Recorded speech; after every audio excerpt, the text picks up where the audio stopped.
Hola a todo el mundo, bienvenido, bienvenida a Dani Cultura.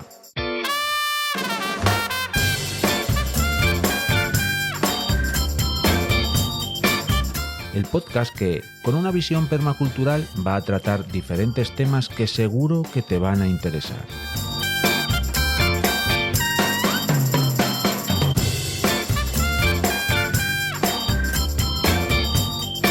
El proyecto nace en un canal de YouTube del mismo nombre. Te invito a que te suscribas.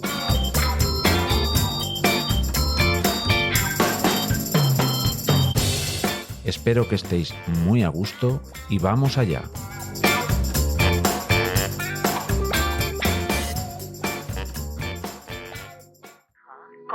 Sí, mi amor. Había dos mundos totalmente distintos. Mientras mi madre limpiaba platos sucios en Rockaway, Irene y Roger tomaban su elegante desayuno en antena en su fastuosa casa de Manhattan, hablando maravillosamente de las personas y lugares en los que nosotros solo podíamos soñar.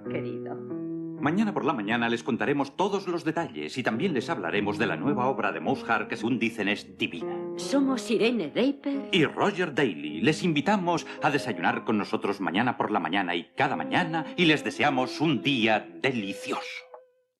Hola a todo el mundo, bienvenidos, bienvenidas a una nueva edición de este tipo de episodios que hacemos tanto en Tomopatía con Jairo como Dani Cultura a la limón de una manera conjunta y con la idea de aportaros en estas charlas pues conocimientos de una u otra forma. La verdad es que analizándolo fríamente está guay porque claro, Jairo le da un toque de técnico que es impresionante porque siempre os lo digo, este tipo de episodios y este tipo de charlas de Jairo nos convalidan dos o tres asignaturas mínimo por curso de ingeniería agrícola.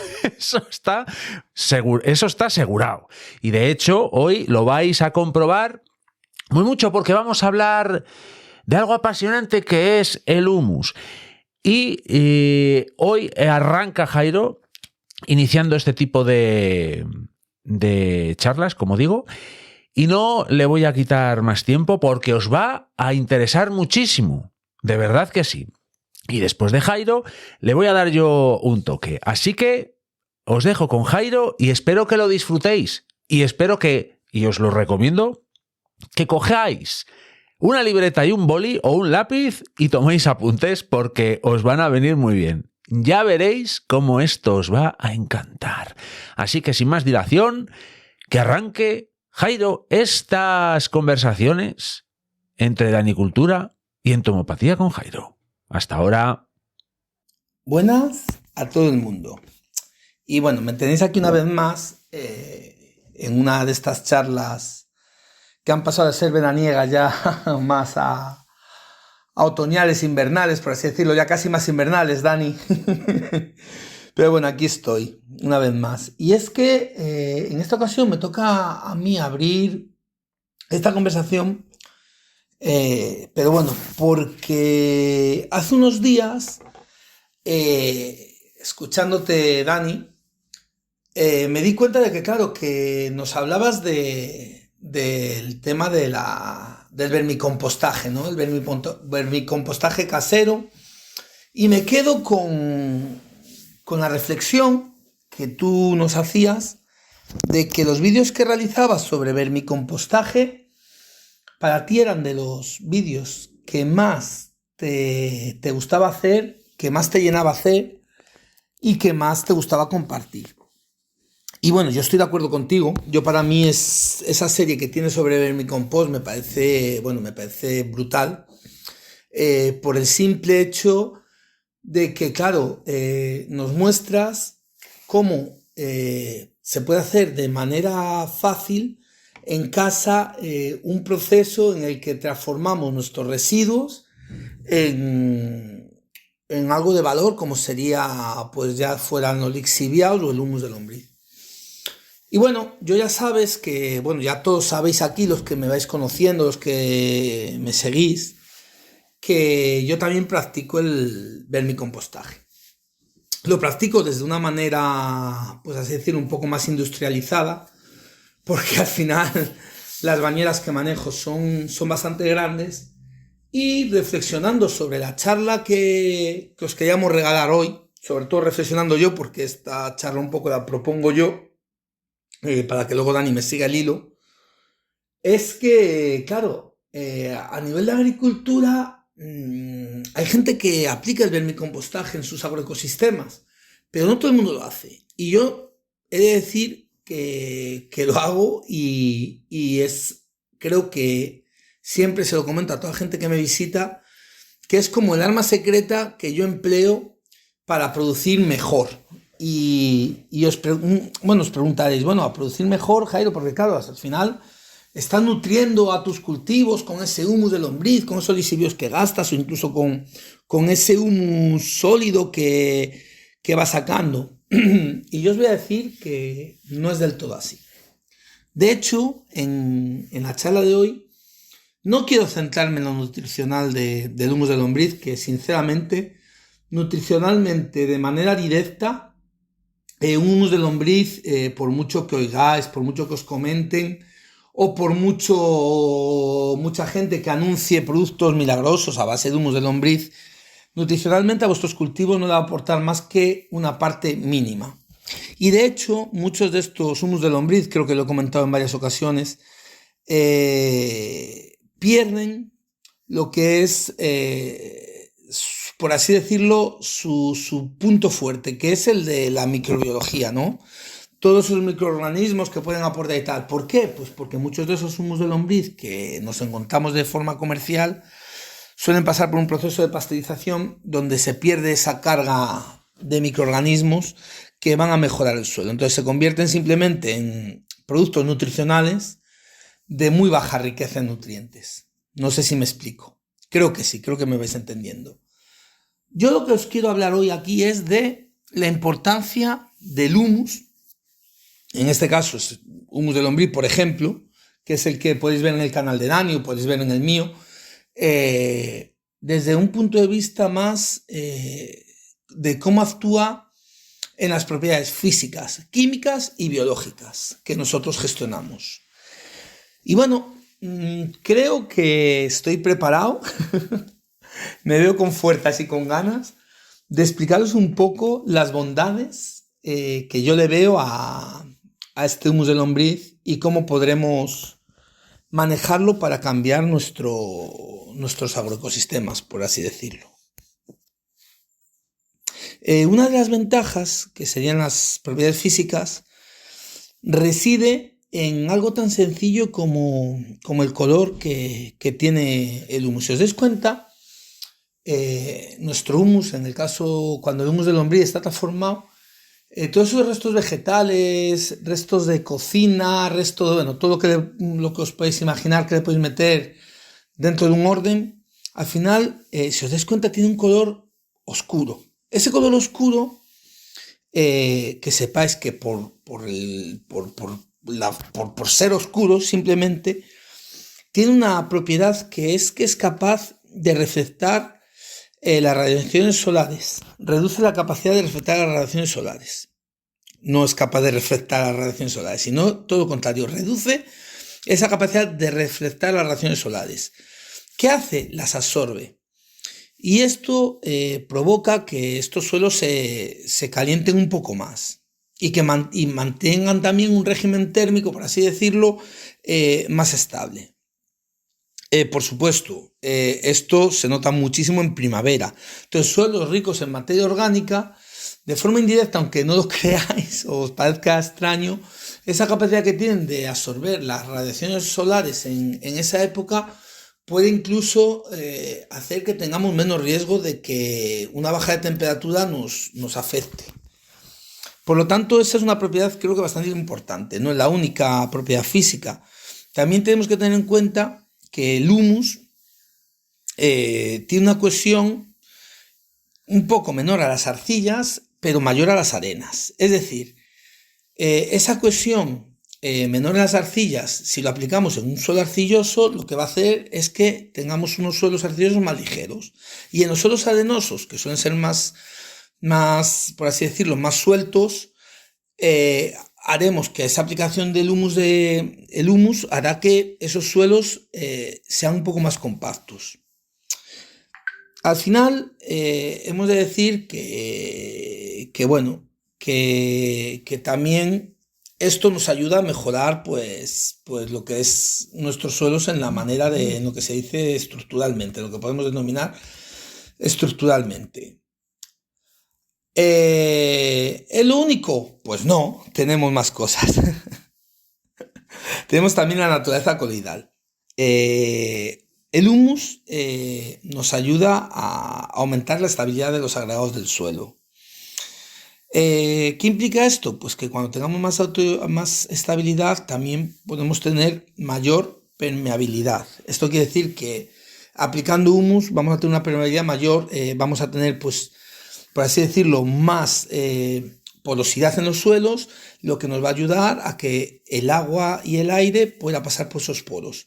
Tendremos suelos menos encharcados porque nos facilitarán el drenaje de estos y bueno, a su vez también esto que implica pues que tendremos menos erosión pues al tener mayor porosidad, cuando tengamos una lluvia muy bestia, vamos a filtrar más agua en el suelo, va a evitar que tengamos pérdidas por erosión hídrica y también esta cohesión nos va a ayudar a que tengamos menos pérdidas por erosión eólica, es decir, un suelo más cohesionado no va a estar tan suelto para que venga un viento y nos arrastre pues parte de ese suelo a otro lado. Bueno, debemos de decir también que los coloides húmicos, las partículas que tienen humus, por así decirlo, son hidrófilas. ¿Qué es hidrófilas? Pues que son amigas del agua, ¿vale? Aumenta la capacidad de retención del agua, podemos almacenar más agua en épocas de lluvia y esto pues puede hacer que tengamos un balance hídrico pues más equilibrado. Incluso nos ayudará a que el almacenamiento de este agua también evite pérdidas por evaporación. Es decir, si se queda el agua en las capas superiores del suelo, cuando salga el sol se va a evaporar antes. En cambio, si esa agua queda dentro del interior de nuestro suelo rico en humus, pues vamos a tener pues menos problemas de evaporación. Sí que es verdad que estas propiedades físicas también están ligadas a lo que serían las propiedades químicas. Cuando os voy a hablar de propiedades químicas que tiene el emplear, cómo nos ayuda el emplear humus al suelo desde el punto de vista químico. Os he comentado al inicio de esta charla que yo no veo los ácidos húmicos o el empleo de humus en sí como una forma directa de nutrición vegetal.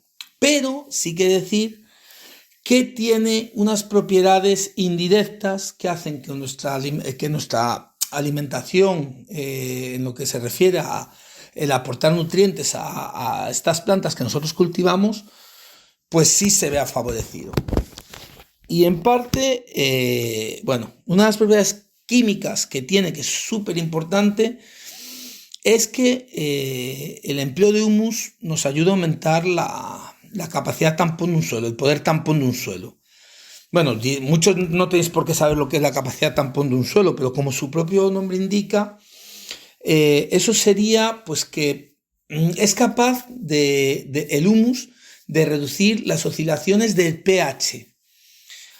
Que bueno, que eso, por así decirlo, sería como cuando nosotros tenemos un suelo con mucho humus, un suelo rico en materia orgánica, pero al final el humus también es materia orgánica, por así decirlo, vamos a tener una mayor resistencia a los cambios bruscos si añadimos por otro lado un fertilizante, ¿vale? Un fertilizante que puede ser pues un ácido o tipo básico, es decir, si nosotros aplicamos cualquier no sé, abono, por así decirlo, pues un abono fresco de gallina que va a ser en parte muy ácido, Si lo aplicamos en un suelo que no tiene un porcentaje de humus alto o un porcentaje de materia orgánica alta, pues vamos a tener un problema de brusco de cambio de pH en este suelo. Relativo también, porque ya sabéis que el suelo es un ente tan grande que yo diría que es un ente infinito, por así decirlo. Pero bueno, es importante reducir estas oscilaciones de pH. ¿Por qué? Porque un suelo con un pH más o menos estable, es decir, un pH de un suelo con un 6 y un 7, que sería lo óptimo, si evitamos que haya cambios bruscos hacia hacer un suelo más ácido o más básico, también evitaremos de que muchos nutrientes puedan no ser asimilados. Es decir, al final muchos de los nutrientes que aplicamos o que están en el suelo dependen de un rango de pH. Y ya os digo yo que un suelo con un pH muy ácido o muy básico no es lo ideal para que las plantas se nutran correctamente. Pero bueno, también entre las propiedades químicas de los suelos, del humus que tenemos en nuestro suelo, está que aumenta la capacidad de intercambio catiónico. Otra palabrita rara, ¿no? Bueno, esto de la capacidad de intercambio catiónico no sería otra cosa que la capacidad que tiene el suelo de absorber e intercambiar iones. Es decir, un suelo con alto contenido en humus va a tener la capacidad de retener cationes como el del calcio, como magnesio, como potasio, como hierro o como amonio. ¿Y esto qué? Esto es brutal para aumentar la fertilidad de nuestros suelos, porque al final ese aumento de absorción e intercambio iónica hace que estos nutrientes estén de manera asimilable para las plantas y estas plantas estén más sanas y tengan una mejor nutrición. Luego ya también podríamos entrar en que, bueno, los ácidos húmicos tienen la capacidad de unirse con aniones fosfatos, formando una cosa que se llaman los fosfumatos, que impiden que, bueno, de manera básica lo quiero explicar, no quiero liar mucho porque yo me pongo técnico y creo que no quiero que me entendáis y no calentar mucho la cabeza, pero básicamente la formación de estos fosfumatos impiden que el fósforo se bloquee en el suelo. El fósforo es un nutriente que lo tenemos de manera digamos que en el suelo tenemos en grandes cantidades, pero el problema que tenemos con el fósforo que es uno de los nutrientes que lo encontramos más bloqueado. Se bloquea muy fácil, por ejemplo, con el calcio se suele fusionar y no queda disponibilidad de nuestro suelo. Lo que hace que al final el fósforo, que es tan importante en procesos vitales de la planta como la rizogénesis, la formación de raíces, el tema de la fecundación de las flores, por ejemplo, es uno de los elementos que en floración más consume la planta. Entonces, el tener suelos con ácidos húmicos hace que podamos captar este fósforo y que sea disponible. Es decir, favorece lo que sería la fertilidad fosfatada de nuestras plantas en el suelo, vamos, que no tendríamos esas pérdidas de fósforo, ni tendríamos que añadir fósforo, con lo que conlleva, pues se bloquea muy fácilmente y es uno de los nutrientes que en agricultura cuando se usa es complicado. Hay mucho problema de contaminación por uso de fosfanatos y demás. Entonces, bueno, un humus bien aplicado puede ayudarnos a desbloquear ese fósforo del suelo y ponerlo a disponibilidad de la planta. También tienen otras capacidades el humus, que es el de, bueno, las propiedades queratantes que se llaman, ¿vale? Las propiedades queratantes, y ¿qué es eso? Jairo, ya estás otra vez con otra palabra rara. Bueno, sería la capacidad que tiene el humus de fijar iones metálicos. Y os preguntaréis, bueno, Jairo, ¿y esto de qué nos sirve? Pues bueno, por ejemplo, el hierro, que es un metal, gracias a estas propiedades queratantes del humus se puede juntar con él y entrar a formar parte de la disponibilidad de nutrientes que tendrán nuestras plantas. El hierro, para los que no lo sepáis, es vital en el proceso de la fotosíntesis de las plantas. ¿Por qué? Porque participa en la biosíntesis de lo que es la clorofila. Y una planta sin clorofila, ya sabéis que no va a realizar bien la fotosíntesis. De hecho, uno de los problemas que más nos encontramos es esas clorosis férricas, cuando vemos esas plantas que hacemos tan amarillentas y tal, que la hoja pierde todo el verdor. Ese verdor que suele producirse no siempre por falta de hierro, también puede ser por falta de otros nutrientes que participen en la actividad fotosintética, como sería, por ejemplo, el magnesio, el manganeso, bueno, en fin, otros nutrientes también puede darse, pero sobre todo en el hierro es la más marcada. Pues fijaos qué manera más fácil de aplicar hierro a los cultivos que mejorar el contenido de humus que tengamos en nuestro suelo. Eso nos va a ayudar a que no tengamos esas clorosis férricas. Pues, por lo que os digo, el efecto quelatante que tiene el humus ayuda a asimilar ese hierro. Y luego hay otra cosa que es curiosa, porque al final, si hablamos de nutrición, uno de los nutrientes más importantes en el crecimiento vegetal sería el nitrógeno. En nuestro suelo tenemos mucho nitrógeno de manera orgánica. Esas son mucho nitrógeno de manera orgánica, diría que las reservas de nitrógeno, para ser más exacto y no faltar a no hacer ninguna afirmación que no sea cierta, sería que las reservas de nitrógeno en nuestro suelo siempre están en forma orgánica. Es decir, el nitrógeno que no nos encontremos en forma orgánica no forma parte de las reservas, porque ese nitrógeno se pierde, se lixiria, con el problema que nos suele dar el tener nitrógeno inorgánico o mineralizado, por así decirlo, y con, ya sabes, todo el problema que hay con la contaminación por nitratos y demás, en acuíferos y historias. De hecho, sabéis que en España hay zonas que hay que tener cuidado por el tema de los nitratos porque son susceptibles a contaminación por la aplicación de ellos. Por lo tanto, el aplicar nitrógeno orgánico o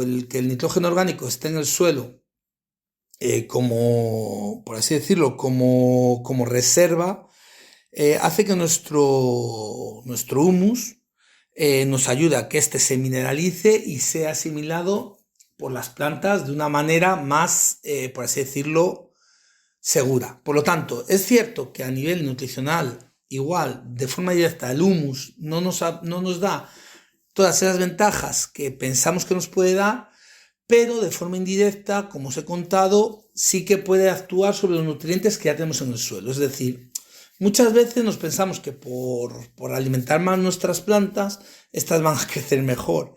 Y muchas veces se trata de lo contrario, se trata de que conozcamos lo que tenemos en nuestro suelo, fundamental, eso es fundamental, ya sea de manera visual, porque nos lo digan las plantas adventicias que tengamos, o de manera científica, que es como se debe hacer, que en mi caso es como lo hacemos, que es con analíticas de suelo para ver qué tipo de suelo tenemos y cómo me encuentro, o qué me encuentro en el suelo de forma disponible y qué no, para tomar decisiones a la hora de la nutrición. Y fijaos que esta manera de nutrición aplicando humus es algo que es sencillamente fácil de hacer y fijaos todas las ventajas que nos da. Luego podría entrar en lo que serían las propiedades biológicas. Bueno, propiedades biológicas no es ir más allá de que todos sabéis de que cuando aplicamos estos humus también estamos favoreciendo pues cierta actividad microbiana, sobre todo la actividad aeróbica de los microorganismos, porque al final aumenta la difusión de gases y esto favorece claramente pues a estos microorganismos, por así decirlo, aeróbicos, que nos van a ayudar, por supuesto, a mineralizar la materia orgánica, a fijar nitrógeno atmosférico, a favorecer lo que es los procesos de azufre o de fósforo que anteriormente os he contado. No sé si entrar mucho en esto, pero sí que es verdad que suelos, lo biológico está también muy ligado a lo físico y a lo químico, porque al final, si tenemos suelos menos encharcados, vamos a tener una mejor respiración de las raíces, las semillas que tiremos van a germinar mucho mejor, vamos a tener un estado sanitario de nuestro suelo mucho, mucho mejor, porque no vamos a tener problemas de esa proliferación de hongos que pueden perjudicarnos en nuestros cultivos. También esta actividad microbiana va a desprender un cierto CO2 que va a ayudar a que se suavicen muchos compuestos minerales.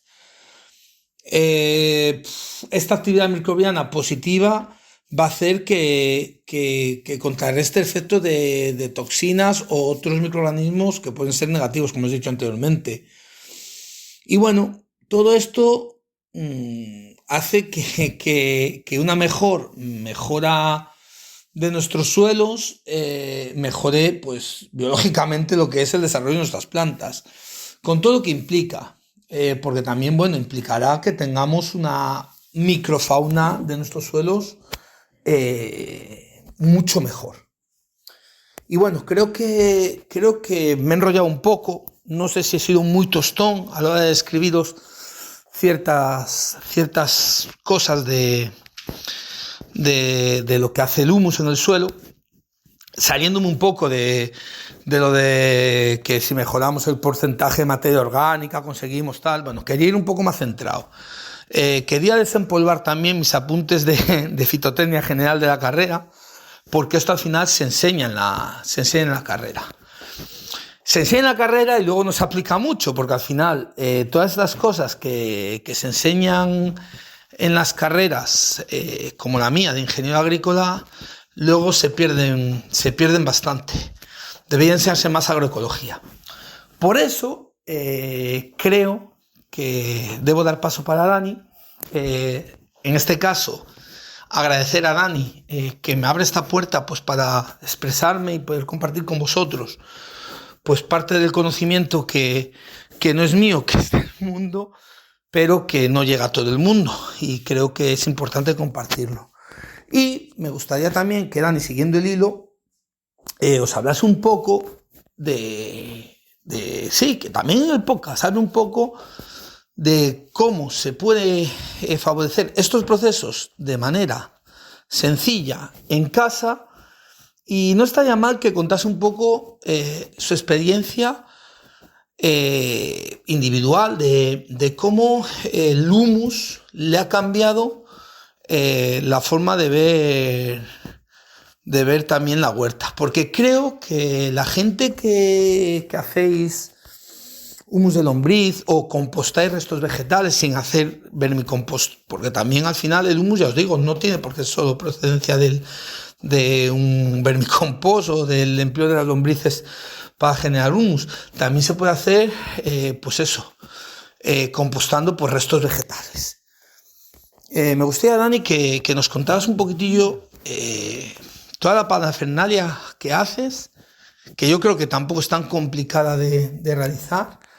Y bueno, ya que nos deleites con tu sabiduría. Espero que os haya gustado. Ya sabéis, soy Jairo, del canal de Entomopatía con Jairo.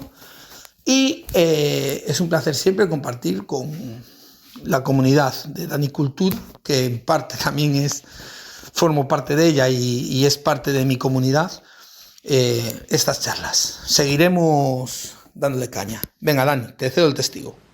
Boris, mira esta hoja. Es perfecta. Y esta, mira. Sí, creo que este es el mejor de los mundos posibles. Bueno, ciertamente es el más caro. ¿No es increíble la naturaleza? Para mí, la naturaleza, ya sabes, son arañas y chinches. Y luego eso de que el pez grande se come al chico y plantas carnívoras. Todo es como un enorme restaurante. Yo lo veo así. Sí. Bueno, Jairo. ¿Qué tal estás? Gracias por esta verdadera clase magistral acerca del humus, de la microbiología del suelo, de cómo los nutrientes pueden estar agarrados ahí en el suelo sin poder ser asumibles por las plantas y demás, porque supongo que no sea yo la única persona que ha disfrutado mucho de esta charla. Y nunca te disculpes por el tiempo que utilices para transmitir todos estos conocimientos que personas como yo o como mucha gente que estemos escuchando o llevemos tiempo escuchándote a ti en el canal de Entomopatía con Jairo o en la comunidad del Telegram de Dani Cultura, en donde nos deleitas muchas veces con tu sabiduría, ¿cómo vamos a pedirte perdón por toda esta cantidad de conocimientos que nos ofreces, Jairo? Por el amor de Dios. Pero bueno, centrándonos en lo que nos ocupa en el capítulo de hoy, de este podcast y de este episodio en el que compartimos micro, Jairo, he hecho varios apuntes. Y bueno, la verdad es que está muy bien este tipo de charlas porque, claro, tú ofreces, Jairo, nos ofreces a todas y todos todo este tipo de conocimientos que tú atesoras como ingeniero, al fin y al cabo, y yo puedo ofrecer otro punto de vista. Otro punto de vista más, ¿cómo decirlo?, más amateur. Pero os voy a contar una historia que seguro que os puede ayudar. Y está relacionada, por supuesto, con el tema del humus de lombriz en concreto. Y después ya hablaremos, en mi caso particular, de cómo procedo yo a la hora de hacer este tipo de vermicompostaje casero que hago. Bueno, la cuestión es que yo, como muchas y muchos, pues en su momento, de hecho aún lo hago a veces, pues he comprado humus de lombriz comercial, sin más. Y bueno, es cierto que con todos los parabienes que aquí y allá se le otorga al humus de lombriz, pues tienes ahí en ese humus de lombriz que te venden, ese polvo que te venden, porque es un verdadero polvo, y piensas que tienes ahí, qué sé yo, ¡buah!, no sé, un tesoro, que es cierto que tiene muchos nutrientes y demás y demás. Pero, como digo, eso yo lo he hecho, lo hago de vez en cuando, pues como para aportar, sí, unos nutrientes sobre todo a los plantones. Pero es cierto que desde hace ya mucho tiempo no lo utilizo pensando, hablo del humus comercial, del comercial, no lo utilizo como pensando en que tengo ahí la gloria en verso. No. ¿Y por qué? ¿Y quién me abrió la mente? ¿Os acordáis hace un tiempo, que por cierto hace mucho que no le pillo humus de lombriz, hace un tiempo que cogía humus de lombriz a un tocayo mío, a Dani? Hola Dani, ¿qué tal estás? No sé si seguirás escuchándome. Espero que sí. Le cogía a un chico que hacía vermicompostaje en su casa, pero a un nivel muy superior al mío, pues porque tenía varias neveras y varias zonas de vermicompostaje, incluso bancales, un poco al nivel que habéis visto en Jairo, en sus vídeos, pero no tanto, algo menos, pero bueno, en cantidad. La cantidad suficiente como para poder vender sacos. Y a mí me vendía, pues de vez en cuando, o yo le compraba de vez en cuando sacos. ¿Qué ocurría? ¿Qué diferencia había entre ese compost que le compraba, esa vermicomposta, ese humus de lombriz, a Dani, que era un vermicompostaje muy casero, ¿qué diferencias hay con respecto al humus de lombriz comercial? Pues precisamente antes lo definí como un polvo, el comercial. Y es que es eso, es un polvo. Y Dani, hablando con él, el chico este que me vendía los sacos, pues me comentaba, pues eso, las diferencias, no solo por ensalzar su producto, que era evidente. ¿Por qué? Porque el humus que me vendía Dani estaba repleto de lombrices, de cocones, que son los huevos de las lombrices, de cocones, que ya lo he dicho, no me acuerdo de estos bichines blancos, hombre, se me ha olvidado. Estos compañeros de las lombrices, de los que tantas veces he hablado, pero ahora mismo no me sale el nombre. Bueno, la cuestión es que era un humus, el de Dani, el casero, el que puedo tener yo aquí en mis vermicomposteras, o el que puede tener Jairo en el vermicompostaje que él hace, pues es un producto vivo, no es un producto muerto y seco. ¿Por qué? Porque efectivamente en una planta de vermicompostaje que venden sacos de esos que os digo yo, que es un polvo seco de humus de lombriz, que tendrá muchos nutrientes, sí, pero al fin y a la postre, esos nutrientes tienen que integrarse en el suelo de una manera pues muy lenta. y de una manera que seguramente no sea la que tengamos todas y todos en la cabeza cuando integramos ese producto en nuestros bancales. ¿Qué ocurre? Que claro, cuando yo echaba o echo el humus de lombriz que tengo yo o el que me vendía el compañero Dani, pues ¿qué pasa? Que echaba, sí, los nutrientes, sí, pero echaba cocones, echaba lombrices, pero lombrices por un tubo, más muchos microorganismos que son precisamente los que nos comentaba antes Jairo, que son los que efectivamente dan el valor a ese producto. ¿Por qué? Porque inyectas vida, inyectas microorganismos, inyectas seguramente hongos, inyectas un montón de vida en el suelo y eso es una bomba en positivo para ese lugar en el que añades eso, en el que aportas ese producto. Porque claro, como bien dice Jairo, están pasteurizados los humus de lombriz comerciales, los meten en hornos. Entonces, ¿qué pasa cuando los metes en hornos? Pues le pasa lo mismo que a la leche. ¿Es lo mismo la leche que hayamos podido ordeñar de una vaca recién ordeñada? De una vaca que efectivamente le demos un pequeño hervor a 50 o 60 grados durante 15-20 minutos. La leche es la misma que la leche que hay en Brix que recibe ese tratamiento UHT, que UHT son las siglas de Ultra High Temperature, temperatura ultra alta. Es decir, que en pocos segundos, no sé si a veces llega siquiera al segundo o a los 2 segundos, a esa leche le meten un fogonazo de igual 120 grados. Entonces, ¿qué pasa? Que esa leche es un producto muerto, porque la leche le pasa lo mismo que al humus de lombriz, es un producto vivo, es como una masa madre también.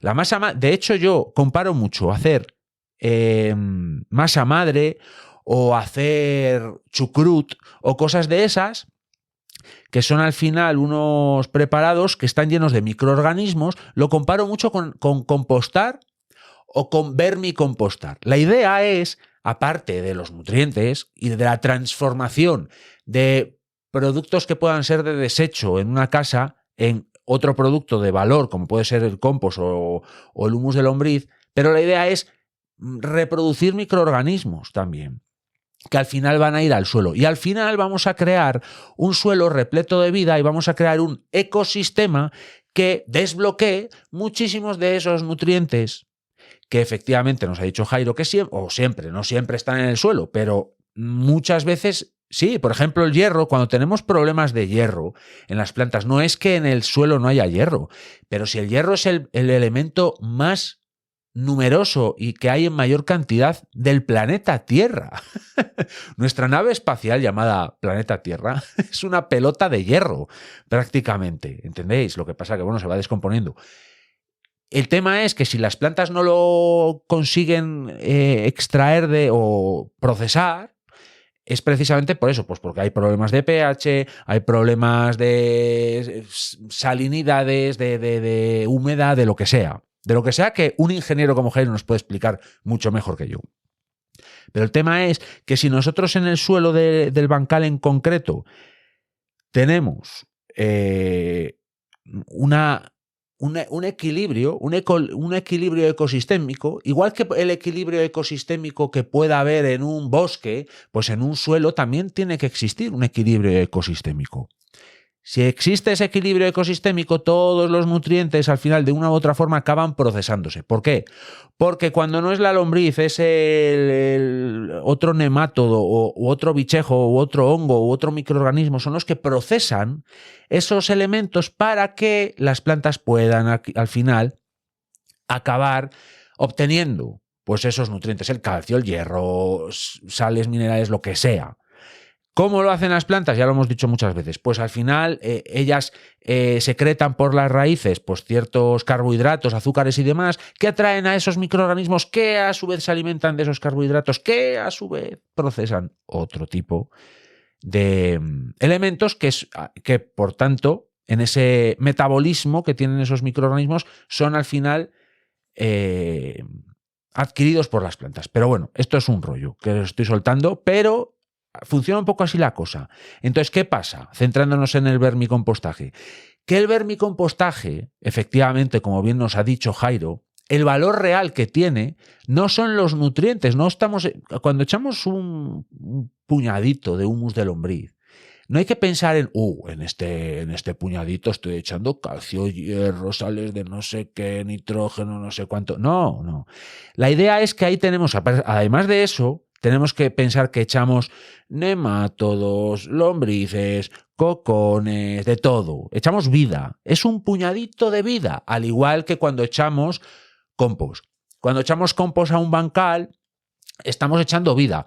Cuando echamos estiércol, gallinaza, estiércol de caballo, de vaca, de oveja, de lo que sea, incluso humabono, y ahora vais y buscáis lo que es el humabono, aunque quizás podáis interpretarlo. Pero bueno, cuando echamos todo eso, no solo estamos echando nutrientes, estamos echando vida. De hecho, hace poco os he dicho, no sé si fue en un episodio de estos de Diario de Pastoreo, o en alguna, o es un guión que estoy escribiendo, pero bueno, ya os lo he comentado en algún que otro contenido, creo.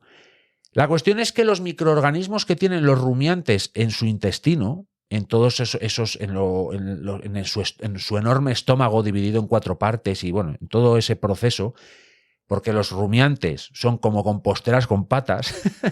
Todo esto es muy resumido.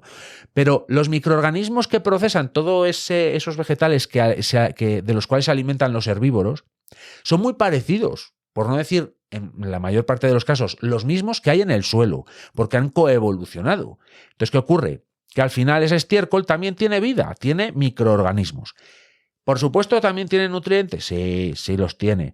Pero la historia es que intentamos inyectar vida, maldita sea.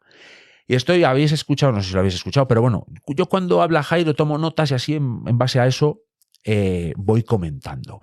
Es muy interesante esto que dijo al final, que os puedo deleitar con mi sabiduría. Joder, la verdad es que le caigo bien a Jairo, ¿eh? Creo que nadie me había dicho que yo podía deleitar con mi sabiduría a nadie. Pero sí os puedo deleitar con mis errores y mis experiencias, que están llenas al final de errores, como bien he dicho. Pero sí, los errores, la verdad es que son de los mejores maestros, ¿eh? Y os voy a decir cómo empecé yo con esto del vermicompostaje, porque es que tengo por aquí algo que apunté de lo que dijo Jairo, que es que no puedo estar más de acuerdo con Jairo. Pero bueno, venía a decirme, porque ahora no lo encuentro. ¿Dónde está? No lo sé. La cuestión es que Jairo decía que esta experiencia de compostar o de vermicompostar y todo esto, como que te unía y como que aquí está. Mi experiencia individual de cómo el humus te cambia la visión. Eso es lo que apunté. No es que lo dijese literal, pero bueno, algo así parecido. Yo cuando empecé a compostar y después a vermicompostar, a mí me cambió mucho el paradigma de hacer huerto e incluso, bueno, de muchas más cosas. Me cambió un poco la visión me hizo tener una visión más holística, más sistémica de lo que era hacer huerto, de lo que era manejar las plantas, de lo que era manejar el suelo, de lo que era al fin y a la postre manejar un ecosistema, un sistema, porque en la permacultura siempre hablamos de sistemas. Todo es un sistema que está interrelacionado, que son diferentes elementos interrelacionados por otros y otros por unos y así. Y ese tipo de elementos crean un sistema y al final un suelo está lleno de diferentes elementos inertes o vivos y que generan un sistema. Y entonces el vermicompostaje y el compostaje en general es una serie de elementos que se aglutinan dentro de un espacio y que dan como resultado un producto que va al suelo. Y entonces así empezamos a circularizar muchos otros de esos elementos de los que os estaba hablando, pues como pueden ser los restos de fruta, los restos de verdura, el papel, el cartón del tío que nos ha traído un paquete, yo qué sé, cosas así que al final se transforman en otro producto y que al fin nos vamos a comer frutos de plantas que hemos ido abonando gracias a esos puñados de vida que metemos en el suelo. Entonces, todo esto, o sea, el hecho de pensar en el compostaje o en el vermicompostaje te crea como una especie de visión sistémica, holística, en global, por decirlo así. Entonces, ¿qué pasa? Pues que te cambia la película por completo. O sea, no piensas ya en una planta como un elemento individual del cual quieres extraer unos frutos, ya que la planta extrae unos elementos del suelo que parecen minas. Pues no. O sea, no es una manera de ver esto de la horticultura como un sistema de minado, como de que la planta extrae del suelo y del aire y tal y cual. Está todo interrelacionado. Incluso la propia planta está interrelacionada con el siguiente cultivo que queramos hacer, porque vamos a hacer chop and drop o cortar y dejar, que a mí me gusta. Podemos utilizar esa planta como elemento de cobertura, o podemos añadirla otra vez a las lombrices o al compost o a la compostera para después empezar a circularizar. Bueno, ya veis, es como algo que te cambia efectivamente la visión, el hecho de empezar a compostar o vermicompostear en casa. ¿Qué se puede hacer? Lo de las lombrices, el compostaje puro y duro, sí es verdad que en un piso mal, porque si no tienes suelo, olvídate. Pero el vermicompostaje, yo siempre os digo que podéis hacer en cualquier rincón de casa, porque no huele, si se hace bien, y es muy fácil hacerlo bien. O sea, no hay que ir a estudiar a Salamanca 5 años para que eso no huela. De verdad que no. Una vez que entendemos cómo funciona todo esto, que la idea es que tanto el compostaje como el vermicompostaje ha de ser algo con aire y con una humedad correcta, humedad y aire. Es decir, que no esté encharcado y no esté seco, y que tenga aire, que no esté apelmazado. Si estas reglas tan básicas hacen que eso no huela y que eso, por tanto, tenga vida, porque todo ese tipo de digamos, reacciones que se generan en esos estómagos, que son tanto una compostera como una vermicompostera, todas esas reacciones se hacen en base al oxígeno. Entonces, si se hacen en base al oxígeno, eso tiene que tener oxígeno. Y si tiene oxígeno, no huele. Porque si huele, algo va mal. Y entonces podemos utilizar ese olor como una señal de alarma que nos está diciendo esos elementos, esos sistemas, que estamos haciendo algo mal. La cuestión. Y vamos otra vez a el punto en el que os digo cómo empecé yo a hacer vermicompostaje, que no compostaje. El compostaje lo hice, empecé porque el Ayuntamiento de León hizo una campaña de compostaje. Yo me apunté y vi cómo funcionaba. Bueno, por supuesto ya había tenido bastante información en libros, en internet y demás, pero justo como que me llegó en el momento adecuado y dije, tal, me encanta, y ya empecé a compostar. Y el vermicompostaje fue como un siguiente paso. Pero es verdad que decía, joder, pues a ver cómo lo hago, porque claro, tampoco me quería gastar una pasta, porque claro, si empezáis a mirar cosas por internet, ostras, que os vais a gastar 100 euros en una vermicompostera, muy bonita, muy guay para poner en un piso. Pues no lo hagáis, porque es que yo empecé a hacerlo en una maceta.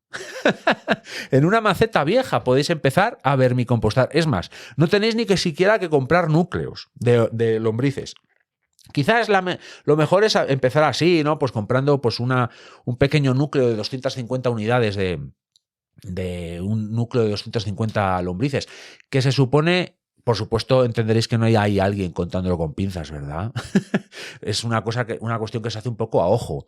Dentro de esas unidades, de las 250 también se incluyen cocones, o sea, no son, que imaginaos, 100 unidades o sea, un núcleo de 100 lombrices, no son 100 lombrices, son igual 50 lombrices y 50 cocones, pero bueno, esto es una cuestión que se hace en general. Pero la historia es que podéis empezar a investigar e indagar en una maceta de barro, porque eso transpira y está mucho mejor, con un vaso, o sea, un plato, como si fuerais a poner una planta, pero en lugar de echar eso, de echar sustrato, pues echáis lombrices que podéis ir cogiendo del suelo, pues vais una, la cogéis, veis otra, y poco a poco vais amontonando lombrices y ellas se van reproduciendo. Por supuesto, no lo dejéis en la intemperie para que eso baje de 10 grados y se mueran. Bueno, no se mueren, se aletargan mucho, pero cuando se aproxima ya el tema a 0 grados, al punto de congelación, entenderéis que esos animalejos que son tan fluidos, son tan no débiles, pero por eso más duras que una peñasca. Pero es verdad que su cuerpo tiene un porcentaje de agua muy elevado. Entonces, si se congelan, pues se mueren. Pero si lo mantenéis en una terraza, bien tapado, y le vais echando, pues eso, lombrices que encontráis en un parque o por ahí o en el monte, y le vais echando, pues eso, los restos, por ejemplo, de una manzana, o, oye, se me puso malo algo aquí del frigorífico, pues lo echáis allí. Tampoco hay que amontonar mucha cantidad de alimento, porque al principio, como no son muchas en las fases iniciales de la vermicompostera, pues comen menos. Pero eso va cogiendo velocidad y vosotros y vosotras vais entendiendo cómo funciona eso. Una maceta, ya os digo que yo así empecé. Entonces, mi siguiente paso, ¿qué fue? Pues lo típico de las cajas de Polispam, esa especie de corcho blanco. Pues yo utilicé, si habláis con vuestros fruteros y vuestras fruteras de confianza, los brócolis se los suelen enviar en ese tipo de cajas. Ellos suelen tener ahí cientos de ellas. Y hay veces que las utilizan pues para guardar lechugas y cosas así. Si tenéis confianza con un pequeño comerciante o una pequeña comerciante, y aquí os meto otra cuña, estas son pequeñas ventajas de comprar en pequeños pues comercios, no ir a un supermercado o a un hipermercado, que ahí ¿qué te va a decir eso? Yo solo tiré, te dirá, o ni siquiera te mirarán a la cara. Pero el pequeño comerciante conoce tu nombre y tú el de esa persona. Y entonces le vas a pedir el favor a la frutera o el frutero. Y os va a dar una caja, o dos, es mejor, dos. ¿Por qué? Porque os va a dar esas cajas, como digo, y vosotros pondréis una encima de otra y la de arriba perforada. ¿Por qué? Porque ahí bajarán los lixiviados. Y los lixiviados, eso sí que es vida y nutriente mucho más fácilmente accesible para las plantas. Eso sí que es un tesoro fluido y muy rico para las plantas, como digo, porque eso van a poder absorber de manera más fácil y va a estar lleno de microorganismos también, ¿eh? Entonces, eso es oro molido, oro líquido, que vais a poder conseguir haciendo eso de las cajas una encima de la otra. Es importante también que estas cajas, la parte de arriba, con la tapa, le hagáis algún agujerito, pero no penséis que las lombrices respiran como un delfín, porque es verdad que hay veces que en ese tipo de vídeos que hago hay muchas dudas acerca de, pues están muy tapadas, igual no respiran. Hombre, desde luego no las vamos a hacer una caja hermética, porque morirían porque necesitan oxígeno, pero no respiran como una ballena azul, a ver si me entendéis. Y otra cosa que comenta, he leído en comentarios y demás en ese tipo de vídeos que suelo hacer de vermicompostajes, parece que quieren escapar porque como que suben por las paredes y todo eso. No. El tema es que las lombrices son muy intrépidas y suben, y trepan por las paredes, conocen todo su lugar. Y claro, debéis de entender que no van a estar, sí, por supuesto, si está absolutamente anegado de agua eso y no hay oxígeno, pues claro que se van a querer escapar. Pero si lo hacéis medianamente bien, entendiendo lo que os dije antes, que tengan comida, eso no os lo dije antes, pero os lo digo ahora, es evidente, tienen que tener comida, que no estén demasiado lleno de humedad. Y eso hay varios elementos que os lo van a decir. Por ejemplo, unos gusanillos blancos que salen.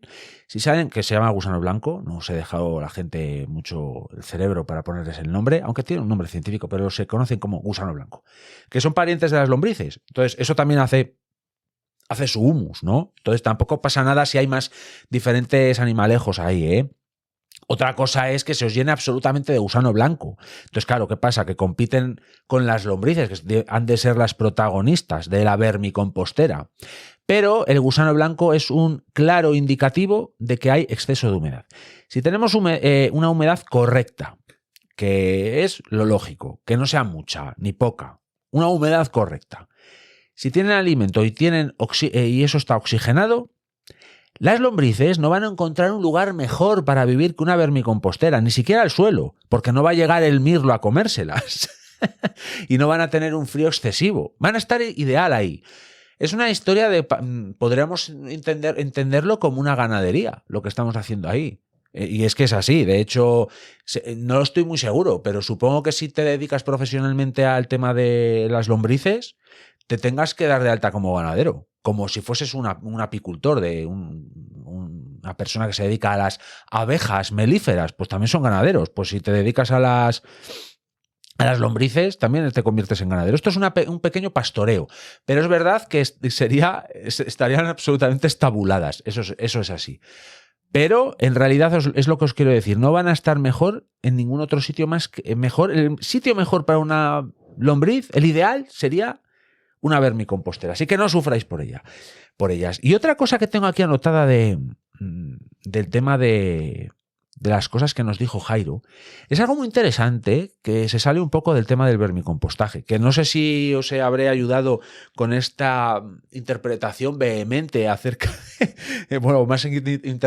esta intervención vehemente acerca del tema que me ha propuesto hoy Jairo, que me apasiona, como veis, porque me encanta, pero ha comentado Jairo, y creo que es un buen punto final de este episodio, y es que dijo que había cosas que se enseñan en las carreras que luego no se aplican.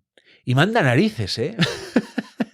Porque es verdad que puede que haya asignaturas increíbles, y estoy pensando en la de Jairo, por ejemplo, ingeniería agrícola, pues que te hablen igual de gestión de pastos, de unas prácticas fantásticas, y que el mundo estaría muchísimo mejor si se llevasen a cabo, pero que no se aplican. ¿Por qué? Porque al final... en este tipo de carreras que al final produce ingenieros, que al final han de producir, es así, producen. Claro, ¿qué pasa? Que si nosotros y nosotras, o el mundo en general, vamos a centrarnos en el mundo en general, quisiésemos fertilizar en los suelos y de esta manera fertilizar las plantas que se cultivan con humus de lombriz, pero un humus de lombriz que esté lleno de vida, pues este tipo de fertilizaciones serían un poquitín más lentas y no tan rápidas como si le echásemos bolitas azules a las plantas. Porque al final, ¿qué pasa?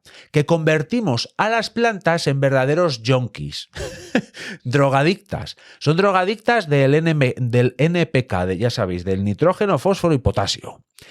Y se lo damos de una manera que pueden asumir directamente. Y como lo pueden asumir directamente y fácil, de manera fácil, ¿qué ocurre? Pues que ellas no tienen ya que interrelacionarse con sus entornos y con los otros elementos del suelo. Entonces ya no secretan nada en las raíces para que los microorganismos se alimenten de esos azúcares que las plantas les daban, en contraprestación de lo que esos otros microorganismos les daban a ellas.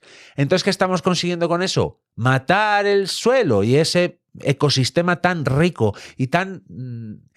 y con equilibrios tan difíciles de mantener que sostienen las plantas de una u otra forma, ¿no? Entonces, ¿qué pasa? Pues que estamos destruyendo el mundo todo y únicamente por producir y producir.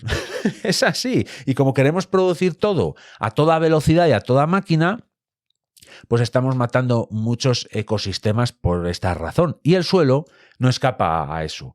Así que, amigas y amigos, siempre que podamos, debemos hacer vermicompostaje y compostaje. Y de hecho, Jairo, tengo que agradecerte que hayas sacado este tema en estas charlas que, como bien dices, ya no son nada veraniegas, son más invernales, pero son unas charlas que yo creo que son muy positivas porque tenemos...